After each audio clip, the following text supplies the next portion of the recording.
Juan el Bautista clamaba en el desierto. Cuando él era niño, crecía, se fortalecía en espíritu y estuvo en los desiertos de aquella región hasta el día en que él se mostró a Israel. Antes que naciera Juan, el ángel había dicho: será grande delante de Dios y no beberá vino ni sidra y será lleno del Espíritu Santo. Dios había llamado al hijo de Zacarías a una gran obra, la mayor que hubiera sido conferida y confiada alguna vez a cualquier ser humano, a fin de ejecutar esta obra. Escúchelo una vez más. Juan el Bautista fue el mayor profeta de toda la Biblia. El Señor debía obrar con Juan y el Espíritu de Dios estaría con él si prestaba atención a las instrucciones del ángel. Recuerde esto. Este sí prestaba atención.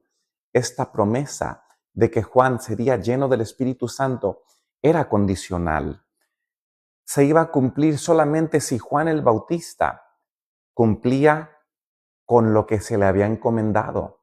Si sus padres cumplían con lo que el ángel Gabriel le había encargado a sus padres antes que Juan naciera. Y esta promesa iba a ser llena en Juan si él se mantenía obediente. Juan había de salir como mensajero de Jehová. Ahora, usted medite en estas palabras. Iba a ser mensajero de Jehová. ¿Y antes de quién? Él dio su ministerio de Emmanuel. Dios Jehová con nosotros en el filtro de la carne, para comunicar a los hombres la luz de Dios. Debía dar Juan el Bautista una nueva dirección a sus pensamientos, al pueblo que había tenido mayor luz.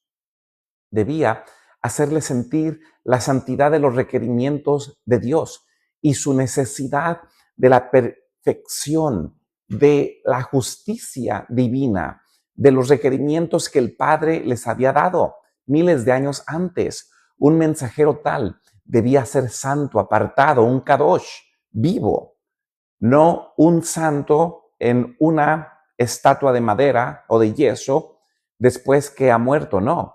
La palabra y la Biblia nos dice de que un apartado, un santo, es alguien que está vivo, alguien que todavía comete pecados, alguien que mantiene su fe en el Creador y en sus promesas. Debía ser templo del Espíritu de Dios a fin de cumplir su misión. Debía tener una constitución física sana, fuerza mental, espiritual. Por lo tanto, le sería necesario dominar su apetito y pasión. Palabra clave, lo que a mí me falta y lo que a todos nos falta. El ministerio de Juan tenía que mostrar a Satanás de que Satanás hizo a Adán caer por medio del apetito, la fruta prohibida, y entonces Juan el Bautista tenía que mostrar de que él iba a empezar esta restauración venciendo por lo que Adán había caído. Debía poder dominar todas sus facultades para poder permanecer entre los hombres tan inconmovible frente a las circunstancias que le rodeasen, como las rocas y montañas del desierto, firme. En el tiempo de Juan el Bautista, la codicia de las riquezas, el amor al lujo, la ostentación se habían difundido extensamente. Los placeres sensuales, banquetes, borracheras, estaban ocasionando enfermedades físicas. ¿Dónde? En el mundo no, en Israel, en la nación de Judá, la nación que se le había conferido la mayor luz. Los placeres sensuales, los banquetes, la enfermedad física, aun si comemos en exceso y somos glotones de lo bueno, afecta a nuestro cuerpo. Juan entonces debía destacarse como un reformador también de la salud por su vida y su ropaje y su ejemplo sencillo. Debía él reprobar, hablar en contra, dar una reforma, reprobar los excesos en su tiempo. Tal fue el motivo de las indicaciones dadas a los padres de Juan, una lección de temperancia dada por un ángel del trono celestial. En la niñez y la juventud es cuando el carácter es más impresionable. Entonces es cuando debe adquirirse la facultad del dominio propio. ¿Cuándo? En la niñez y la juventud, en el hogar y la familia, se ejercen influencias cuyos resultados son tan duraderos como la eternidad. Más que cualquier dote natural, los hábitos formados en los primeros años deciden si un hombre vencerá o será vencido en la batalla de la vida. La juventud es el tiempo de la siembra, determina el carácter de la cosecha para esta vida y también la venidera. Como profeta, Juan había de convertir los corazones de los padres a los hijos y de los rebeldes a la prudencia de los justos, para aparejar al Señor un pueblo apercibido. Al preparar el camino para la primera venida de Cristo, representaba a aquellos que han de preparar un pueblo para la segunda venida del Señor.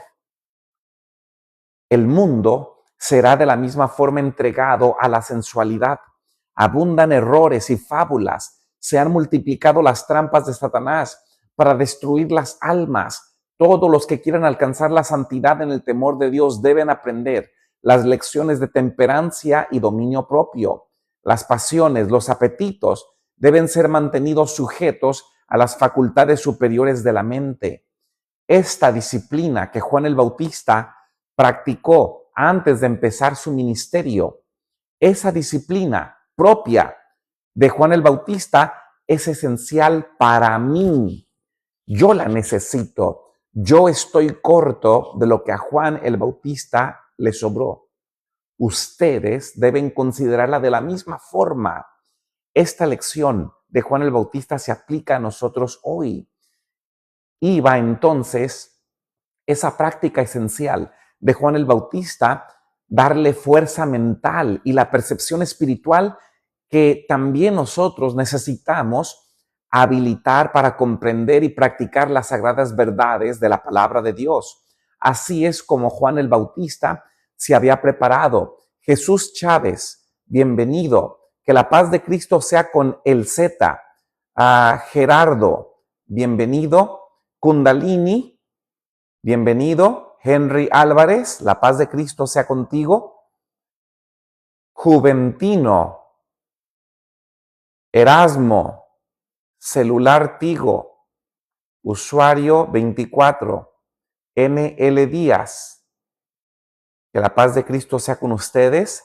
Tegla, usuario 123, Gladys González, Carmen, José Varillas, Midju, bienvenido.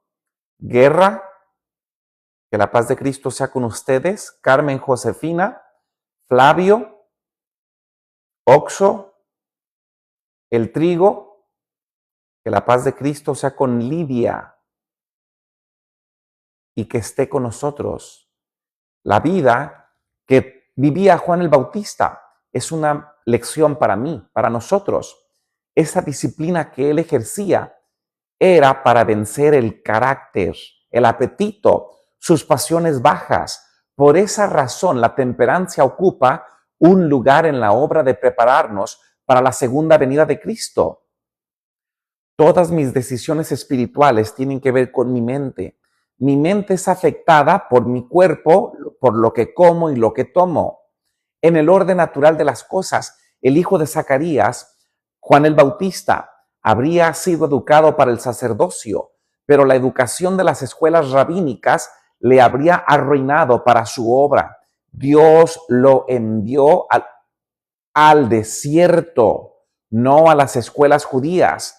Mario Sosa, bienvenido. Isaías 7, Nancy Fernández, que la paz de Cristo sea con ustedes. José Arturo, Inés, Ofelia, mi teléfono es. Bienvenidos y la paz de Cristo sea con ustedes. Lorena, hijo de María, Juan Castro, Jesús Montenegro, La paz de Cristo con Edwin.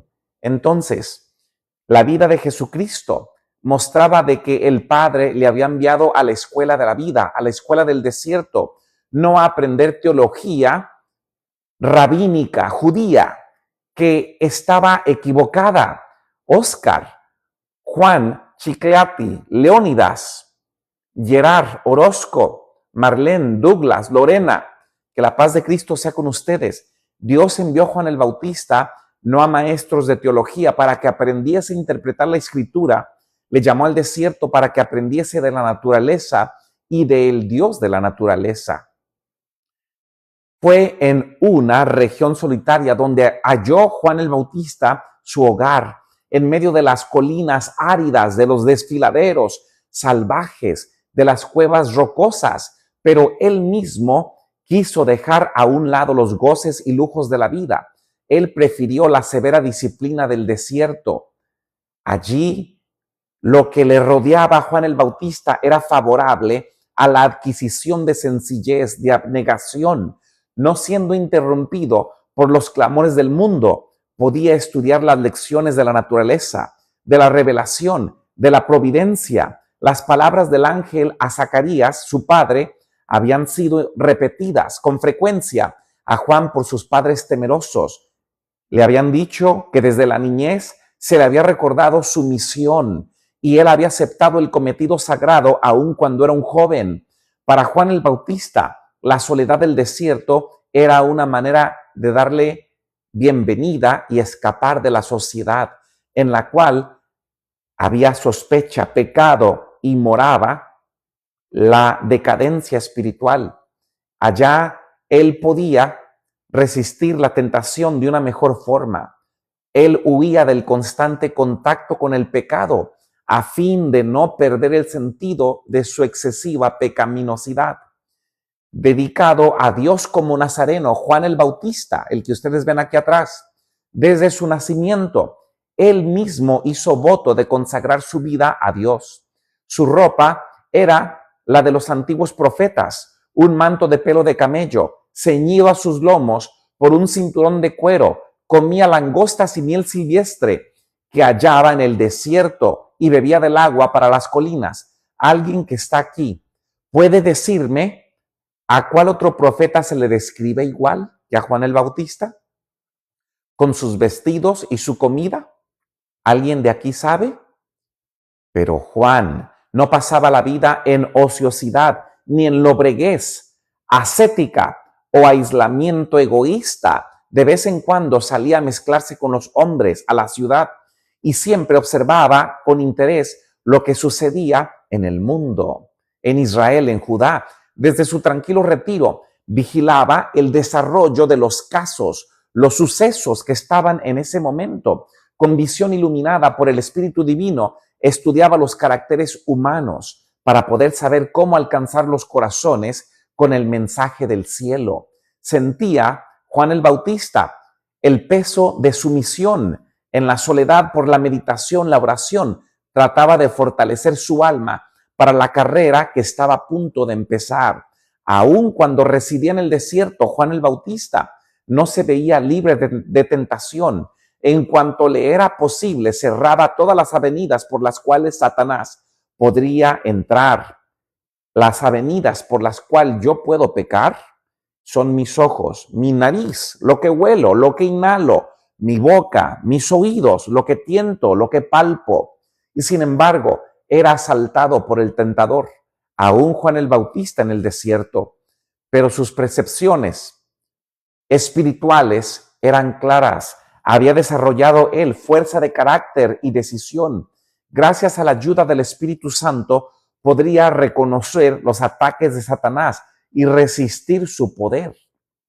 Juan hallaba en el desierto su escuela, su santuario, así como Moisés entre las montañas de Madián se veía cercado de la presencia de Dios y la evidencia de su poder. No le tocaba morar como al gran jefe de Israel, a Juan el Bautista, entre la solemne majestad de la soledad de las montañas. Él tenía una misión diferente, pero delante de Juan el Bautista estaban las alturas de Moab, al otro lado del Jordán, hablándole de aquel que le había asentado firmemente las montañas y había formado los collados, había rodeado de fortaleza a Juan el Bautista, su criador, para prepararlo para esta gran misión. El aspecto lóbrego, terrible de la naturaleza del desierto donde moraba Juan el Bautista representaba vívidamente la condición de Israel. La fructífera viña del Señor había llegado a ser un desierto desolado. Esta representación y metáfora de la viña que llegó a no tener fruto era Israel. A Juan el Bautista se preparaba para ir a evangelizar, pero sobre el desierto los cielos se inclinaban brillantes, hermosos. Las obscuras nubes formadas por la tempestad estaban cruzadas por el arco iris de la promesa. Así también, por encima de la degradación de Israel, resplandecía la promesa, la gloria del reinado del Mesías. Las nubes de ira estaban cruzadas por el arco iris de su pactada misericordia. A solas, en la noche silenciosa, leía Juan la promesa que Dios hiciera a Abraham de una posteridad tan innumerable como las estrellas, la luz del alba que adoraban las montañas de Moab. Juan el Bautista recordaba las palabras a Abraham de aquel que sería como la luz de la mañana, que sería Jesucristo, al cual estaba a punto de empezar su ministerio, cuando sale el sol de la mañana sin nubes. Y esta es una profecía mesiánica que se encuentra en 2 de Samuel 23, versículo 4. Y en el resplandor del mediodía veía el resplandor de la manifestación de Dios, es decir, la gloria de Jehová se manifestaría sobre la vida y el ministerio de Jesucristo cuando se revelara la gloria de Jehová, y toda la carne juntamente estaba a punto de ver esa gloria. Esta era otra profecía mesiánica. En Isaías capítulo 40, versículo 5, la gloria de Jehová se manifestó en Jesucristo. Con espíritu alegre, aunque asombrado, buscaba en los rollos proféticos Juan el Bautista las revelaciones de la venida del Mesías por primera vez, la simiente prometida que había de aplastar la cabeza a la serpiente, el Silo, el príncipe de paz, el pacificador que había de aparecer antes que dejase de reinar un rey en el trono de David. Ahora había llegado el momento. Un gobernante romano se sentaba en el palacio, en el monte Sión. Según la segura palabra del Señor, el Cristo ya había nacido. De día, de noche, estudiaba Juan el Bautista en el desierto las arrobadoras descripciones que hiciera Isaías de la gloria del Mesías, en las que lo llamaba Mesías, le llamaba lo siguiente: retoño de Isaí, el que reinaría con justicia, juzgando con rectitud por las manos de la tierra, sanando con sus manos a los pobres. Sería un abrigo contra la tempestad, la sombra de una peña grande en tierra de cansancio. Israel no sería ya llamado desamparado, ni su tierra asolamiento, sino que sería llamado del Señor mi deleite. Y esta era una profecía mesiánica que se encuentra en Isaías capítulo 11, versículo 4, Isaías capítulo 32, versículo 2, Isaías capítulo 62, versículo 4. El corazón del solitario desterrado se henchía de la gloriosa visión.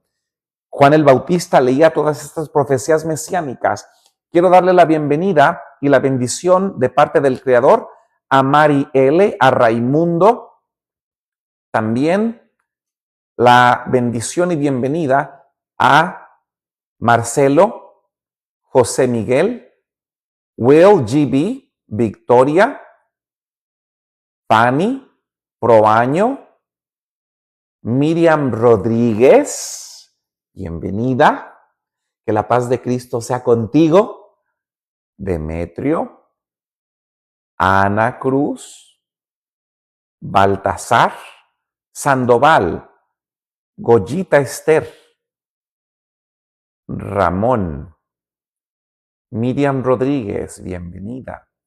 Luigi, Jai, Olga Izquierdo, Charlie, Aida de Luna, Juan Cambrón, Angelina, Quintera, José Soto, Elena Yance, Amado, Joel Hidalgo, María Elena, Alfredo, Rey, bienvenidos a todos, Patti, Roger, la paz de Cristo sea contigo, Santi, Mikahil, Dorila, Oscar 725, usuario 62, Francisco, Isra, Amable, Peñalal, Gonzalo Rivas, la paz de Cristo sea con ustedes. Sigamos entonces en esta meditación y predicación de Mateo 2, Lucas 2. Miraba al rey en su hermosura y se olvidaría de sí mismo.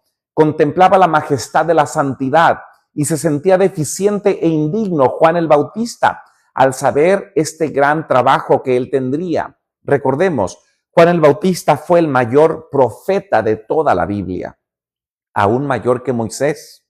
Sí, estaba listo para salir como el mensajero del cielo, sin temor de lo humano, porque había mirado lo divino. Podía estar en pie sin temor en presencia de los monarcas, cualquier líder terrenal, porque se había postrado delante del Rey de Reyes. Juan no comprendía plenamente la naturaleza del reinado del Mesías. ¿Y saben una cosa?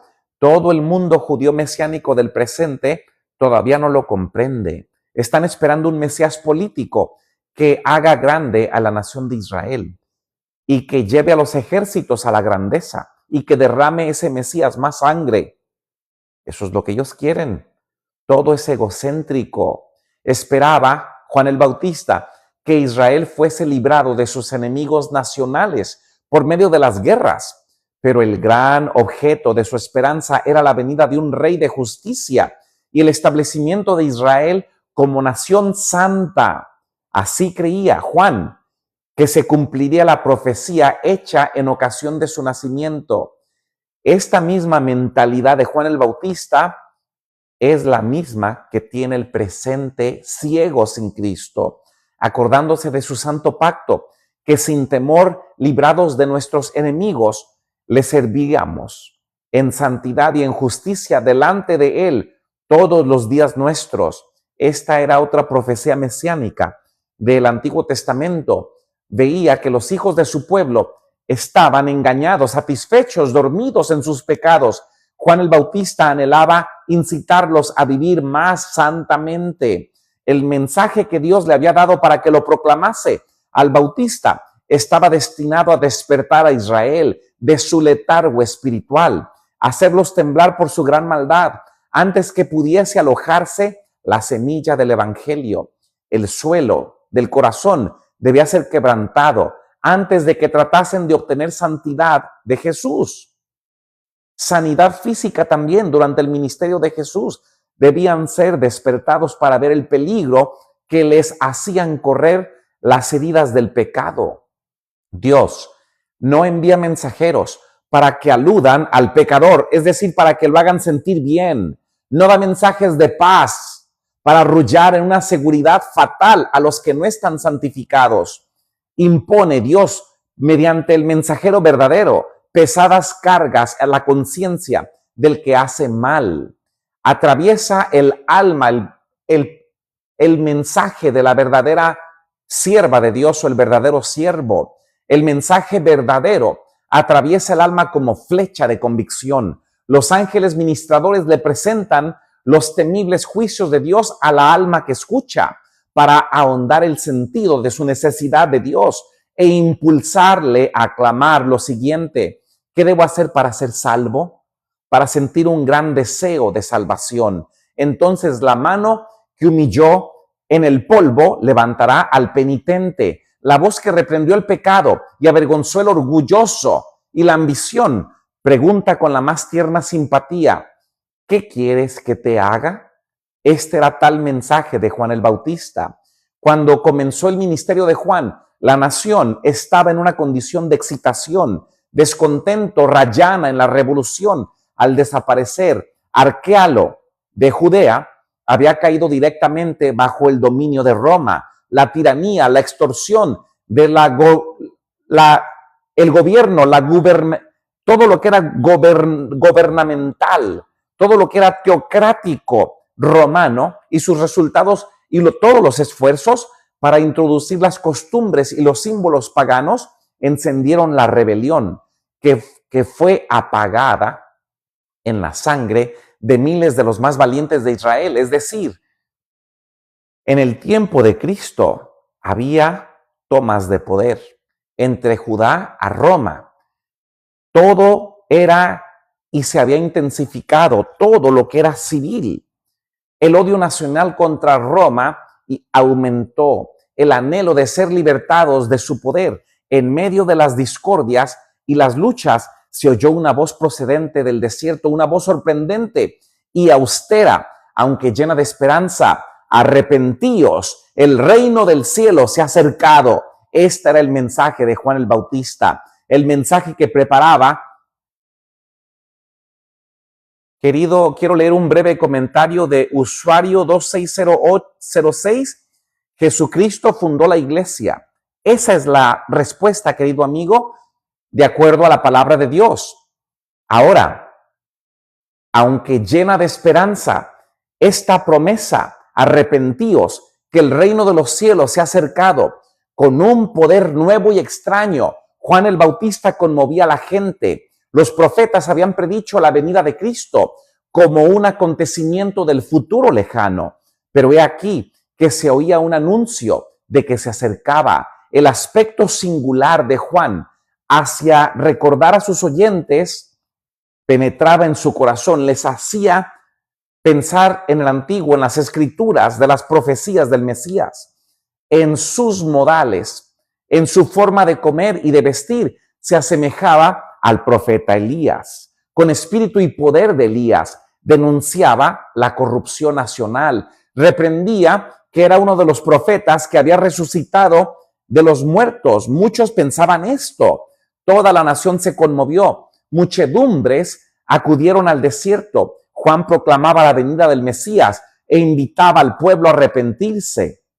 Como símbolo de la purificación del pecado, bautizaba ahora en las aguas del Jordán.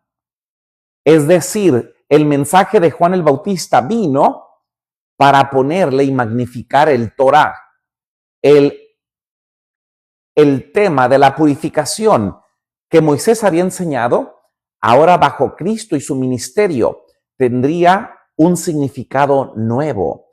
Bautizaba en las aguas del Jordán. Así, mediante una lección objetiva muy significativa, declaraba que todos los que querían formar parte del pueblo elegido de Dios estaban contaminados por el pecado, que sin la purificación del corazón y de la vida no podrían tener parte en el reino del Mesías.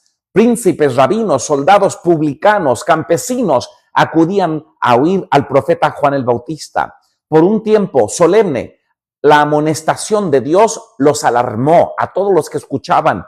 Muchos fueron inducidos a arrepentirse y recibieron el bautismo. Personas de todas las clases sociales se sometieron al requerimiento de Juan el Bautista a fin de participar del reino del que él anunciaba. Muchos de los escribas y fariseos vinieron confesando sus pecados, pidiendo el bautismo. Se habían ensalzado como mejores que los otros hombres, habían inducido a la gente a tener una alta opinión de su piedad. Hipócrita. Ahora, entonces, se desenmascaraban ellos mismos, los culpables secretos de su vida los confesaban, pero el Espíritu Santo hizo comprender a Juan que muchos de estos hombres no tenían verdadera convicción del pecado, eran oportunistas. Como amigos del profeta, esperaban hallar algún favor ante el príncipe venidero. Es decir, decían, si yo entro y formo parte de este nuevo movimiento, voy a tener un puesto político cuando el Mesías venga. Y ellos pensarían de esta forma También pensaban fortalecer su influencia política sobre el pueblo al recibir el bautismo de manos de este joven maestro popular. Ellos lo hacían por una intención, no todos, política, que les iba a traer más fama.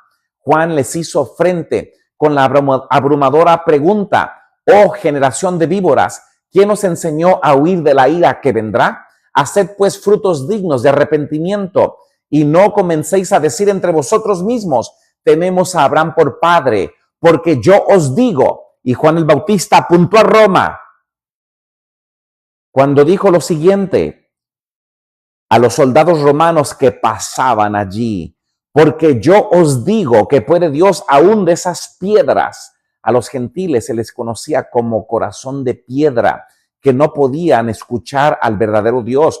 Yo os digo que aún de esas piedras de los romanos que caminaban, levantará hijos de Abraham. Es decir, el reino estaba a punto de ser quitado de la teocracia judía.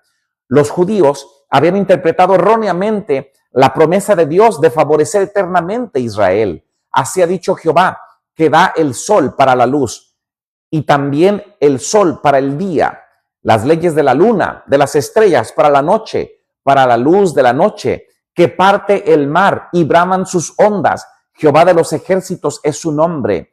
Si estas leyes faltaren delante de mí, dice Jehová, también la simiente de Israel faltará por no ser nación delante de mí todos los días. Así ha dicho Jehová, si los cielos de arriba se pueden medir y buscarse abajo los fundamentos de la tierra, también yo desecharé toda la simiente de Israel por todo lo que hicieron, dice Jehová. Y esto se encuentra en Jeremías capítulo 31, versículo 35 al 37. La palabra y la frase desecharé a Israel ya existía. Usuario 26, leo tu comentario. Jesucristo fundó su iglesia en él mismo. Jesucristo es la roca. Toda la palabra de Dios dice que Jesucristo es la roca. Aún el apóstol Pedro en su carta, en su epístola, dice Jesucristo que es la roca. El apóstol Pedro nunca se autonominó a él mismo la cabeza o la roca o el encargado. Pedro dijo en su epístola: yo soy un anciano igual que todos. Él lo dijo de su propia boca. Entonces, los judíos consideraban que su descendencia judía natural de Abraham les daba derecho a esa promesa, pero pasaban por alto las condiciones que Dios había especificado para poder ser merecedores de esa promesa.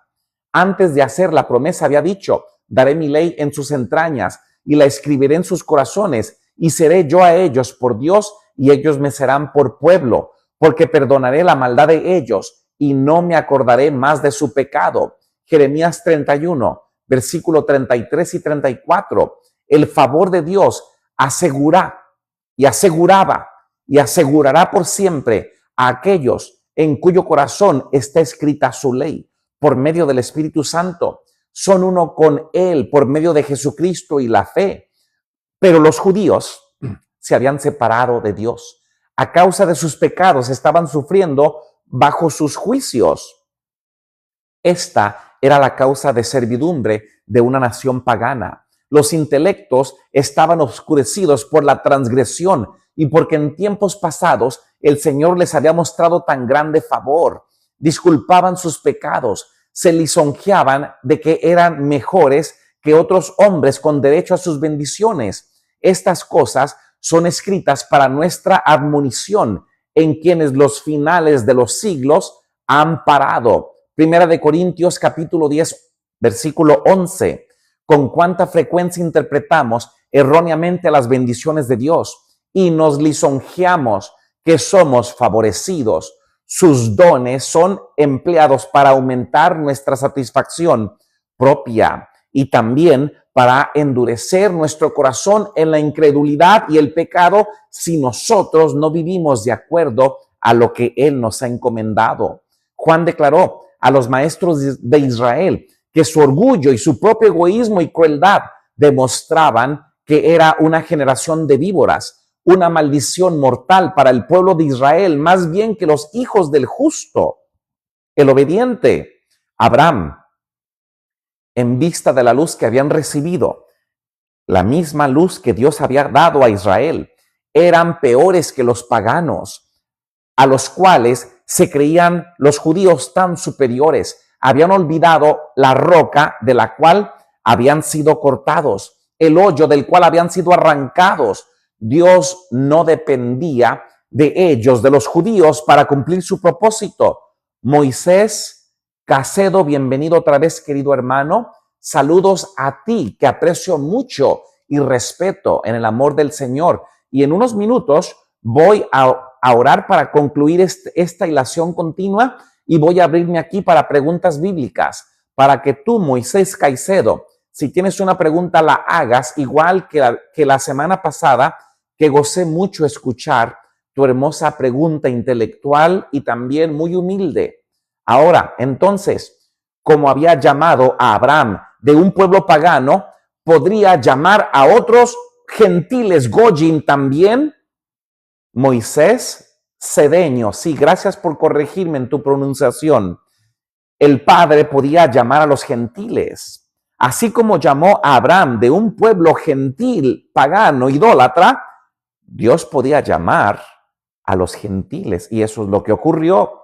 Sus corazones podían aparentar ahora estar tan muertos como las piedras del desierto, pero su espíritu podía vivificar a los gentiles. El Espíritu Santo puede dar vida a cualquier vida muerta para hacer su voluntad y para recibir el cumplimiento de su promesa. Decía Juan el Bautista, el que está aquí atrás de mí, y ya también decía el profeta, el hacha está puesta a la raíz de los árboles. Todo árbol, ¿se acuerdan a qué le compararon a Israel? A un árbol, a una vid, a una higuera. Lo que Juan está diciendo, si ustedes no producen frutos, serán cortados. A la nación de Judá, todo árbol, pues que no hace buen fruto, es cortado, es echado en el fuego. No por su nombre, sino por sus frutos se determina el valor de un árbol. Juan el Bautista le estaba hablando directamente a la nación de Israel. Si el fruto no tiene el valor, el nombre no puede salvar al árbol de la destrucción y del fuego. Juan declaró a los judíos que su sustitución por los gentiles, por los que tenían corazón de piedra, estaba próximo. Entonces, ellos tenían que tomar una decisión por su carácter, por su vida, para dar frutos. La profesión era inútil. Decir soy hijo de Abraham por mis genes judíos no valía de nada. Si tu vida y la vida de los judíos y su carácter no estaba en armonía con la ley de Dios, no era su pueblo. Bajo sus escrutadores palabras, sus oyentes quedaron convencidos. Vinieron a él, a Juan, preguntándole, pues, ¿qué haremos? Él contestó, el que tiene 2 túnicas, dé al que no tiene. El que tiene que comer, haga lo mismo, dé al que no tiene que comer. Puso a los publicanos en guardia contra la injusticia y a los soldados contra la violencia. Quiero decirle aquí a todos mis oyentes que estimo mucho de que lo que yo hago es por esta razón. Nunca lo he hecho por dinero, ni vivo del diezmo. Lo que yo hago es por el amor a las almas. Es lo que Juan el Bautista enseñó, lo que Jesucristo enseñó, lo que Pablo con su trabajo arduo de sus manos dio como ejemplo. Todos los que se hacían súbditos del reino de Cristo, decía Juan el Bautista, deben dar evidencia de fe y de arrepentimiento. En su vida debe notarse la bondad, la honradez, la felicidad y también la fidelidad en la obediencia al Padre. Debían atender a los menesterosos y presentar sus ofrendas a Dios. Debían proteger a los indefensos y dar un ejemplo de virtud y compasión. Así también los seguidores de Cristo darán evidencia del poder transformador del Espíritu Santo en su vida diaria. Se notará la justicia, misericordia, el amor de Dios. De lo contrario, son como el tamo que se arroja al fuego. Si solamente nos sentamos en una iglesia, nos vemos bien y escuchamos y no hacemos, Somos como el tamo que se arroja al fuego. Podrás tener tu nombre en el libro de la iglesia donde asistes, pero de nada te sirve. Quiero decirte, querido amigo y hermano y amiga, toda la gloria para Dios. Nada de lo que yo hago me salva. Pero quiero decirte que si tú entras aquí al canal de este servidor, lo único que yo hago es para el bien y la salvación del menesteroso, del drogadicto, del que está abandonado, del ancianito. Yo les llevo, por la gloria de Dios, el servicio a ellos. Esto es lo que Juan el Bautista enseñó. Yo a la verdad os bautizo en agua para arrepentimiento, dijo Juan, mas el que viene tras mí, hablando de Jesús, más poderoso es que yo, los zapatos del cual yo no soy digno de llevar, ni de atar. Él os bautizará en Espíritu Santo y en fuego. El profeta Isaías había declarado que el Señor impartiría a su pueblo pecado perdonado y va a venir por medio del Mesías, con espíritu de juicio y con espíritu de ardimiento por la palabra del Señor. A Israel era la siguiente: volveré mi mano sobre ti y limpiaré hasta lo más puro de tus escorias. Hablaba de Isaías capítulo 4, versículo 4. Isaías 1, 25. Aquí hablaba de el ministerio que Jesucristo vendría a hacer. Para el pecado, donde quiera que se encuentre, nuestro Dios es fuego consumidor. Hebreos capítulo 12, versículo 29. En todos los que se someten a su poder, el Espíritu de Dios consumirá el pecado. Si estamos en verdad, si yo estoy en el camino de Dios, no voy a ceder a la vida que va en contra de Dios. Esa es la prueba para mí. Tu Dios es fuego consumidor. Él va a consumir cualquier cosa que sea pecado en mi vida si nos prestamos a su plan. En todos los que se someten a su poder, el Espíritu de Dios consumirá entonces no a ti, sino al pecado que hay en ti. Pero si los hombres se aferran al pecado que acarician en su vida, llegan a identificarse con el pecado, entonces la gloria de Dios que destruye el pecado también va a destruirte a ti y a mí primero. Esto se había dicho en Génesis capítulo 32, versículo 30. Jacob, después de su noche de lucha con el ángel, exclamó: vi a Dios cara a cara y fue librada mi alma. Jacob había sido culpable de un gran pecado en su conducta hacia Esaú.